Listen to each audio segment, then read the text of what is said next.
नमस्कार मित्रांनो, मी हेमंत. मित्रांनो, केतन अग्रवाल हत्याकांडात रोज नवीन खुलासे होत आहेत हे तर आपण बघतच आहे. 2 दिवसांपूर्वी एक धक्कादायक खुलासा झाला. तो म्हणजे सिया गोयल आणि चेतन चौधरी यांनी 4 महिन्यांपूर्वीच लग्न केलेलं होतं. या लग्नाची आता मोठ्याने चर्चा होऊ लागली आहे, कारण 19 फेब्रुवारीला केतन आणि सियाची एंगेजमेंट झाली होती. आता चेतन आणि सियाने या आधीच लग्न केलं होतं का त्यानंतर केलं होतं याबाबत तपास सुरू आहे. पोलीस अधिकारी गिल यांना जेव्हा पत्रकारांनी हा प्रश्न विचारला तेव्हाच आम्हाला असा संशय आहे आणि त्याबाबत तपास चालू आहे, अजून कुठलाही ठोस पुरावा मिळाला नाही, तो मिळवण्याचा प्रयत्न चालू आहे, असं गिल यांनी सांगितलं. मुळात याची सुरुवात झाली कुठून?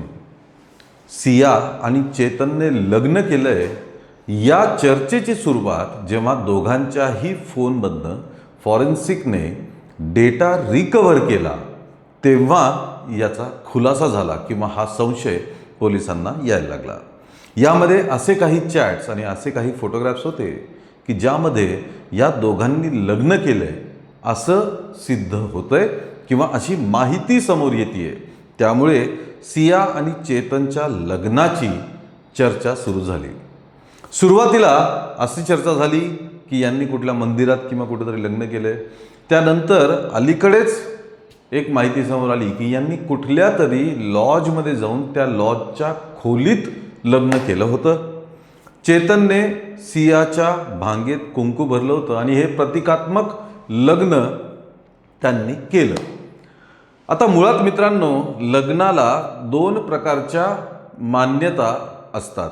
एक कायदेशीर मान्यता, म्हणजे कायदेशीर रजिस्टर मॅरेज तुम्ही केलं तर तुम्हाला मॅरेज सर्टिफिकेट वगैरे मिळतं आणि कायदेशीररित्या तुम्ही पती पत्नी होता. हे तर सर्वांसाठीच आवश्यक आहे, रजिस्टर्ड आपलं लग्न रजिस्टर्ड असणं. या व्यतिरिक्त जेव्हा आपण लग्न सोहळे करतो, नातेवाईक मित्रमंडळी वगैरे शेकडो हजारोंच्या संख्येने आपण पाहुण्यांना इन्व्हाइट करतो, तेव्हा ती एक सामाजिक मान्यता असते की तुम्ही समाजाला, लोकांना, आपल्या नातेवाईकांना, सर्वांना ओपनली सांगतात की हे दोघं आता पती पत्नी आहेत. त्यामुळे एका लॉजच्या खोलीत भांगेत कुंकू भरून केलेल्या लग्नाला खरंच लग्न मानायचं का, की हे लग्न नसून उगी त्या दोघांची हौस होती काहीतरी?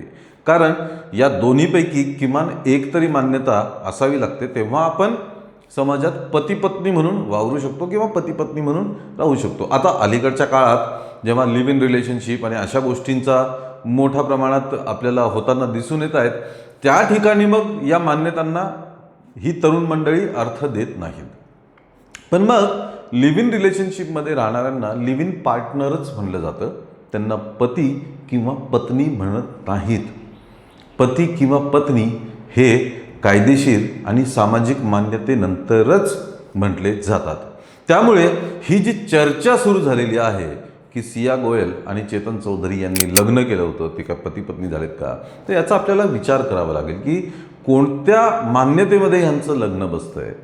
लिव्ह इनला कोणाच्याही मान्यतेची गरज नसते. लिव्ह इनमध्ये जे 2 पार्टनर एकमेकांसोबत राहतात त्यांच्याच फक्त मान्यतेची गरज असते. त्यामुळे लिव्ह इनचा भागच वेगळा आहे, लिव्ह इनचा मुद्दाच वेगळा आहे. पण ह्या पद्धतीने लग्न एका लॉजच्या खोलीत झाल्यानंतर त्याला कितपत आपण लग्न म्हणायचं किंवा या दोघांना पती पत्नी म्हणायचं, हा विचार करावा लागणारा भाग आहे. अर्थात पोलीस सांगतायत की आम्ही ह्या त्यांच्या लॉजमध्ये झालेल्या लग्नाच्या बाबतीत ठोस पुरावे, म्हणजे कुठले डॉक्युमेंट्स आहेत का, यांनी रजिस्टर मॅरेज केलं होतं का वगैरे वगैरे आम्ही तपासतोय, ते शोधत आहे, त्याची चौकशी सुरू आहे आणि ती हाती आल्यानंतर आम्ही याबाबत मोठा खुलासा करू. म्हणजे पोलीससुद्धा हेच म्हणत आहेत की एका लॉजच्या रूममध्ये केलेलं लग्न ठरू शकत नाही, त्याला कुठल्या तरी पुराव्याची, डॉक्युमेंटेशनची गरज असते. ती असेल तरच आपण त्याला लग्न म्हणू शकतो. यासोबतच पोलीस अजून चेतन आणि सियाच्या बाबतीत वेगवेगळे धागेदोरे शोधत आहेत. त्यांना न्यायालयात, आता त्यांची न्यायालयीन कोठडी 14 दिवसांची संपल्यानंतर न्यायालयात उभं करताना काही ठोस पुरावे मांडायचे आहेत ज्यावरने यांना दोषी सिद्ध करता येईल किंवा आरोपपत्र दाखल करता येईल. त्याबाबतची तयारी पोलिसांनी सुरू केलेली आहे. कसून चौकशी करत आहेत.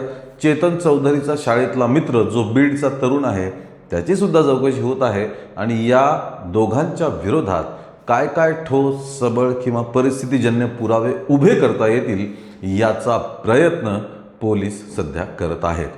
बघूया या प्रकरणात अजून काय समोर माहिती येते आणि त्यानुसार हे दोघं जण कितीपत दोषी ठरतात याचा खुलासा लवकरच होईल. मित्रांनो, या प्रकरणावर तुमचं काय मत असेल ते नक्की नोंदवा, कमेंट करा, या व्हिडिओला लाईक आणि शेअर करा आणि आमच्या चॅनलला ताबडतोब सबस्क्राईब करा. धन्यवाद.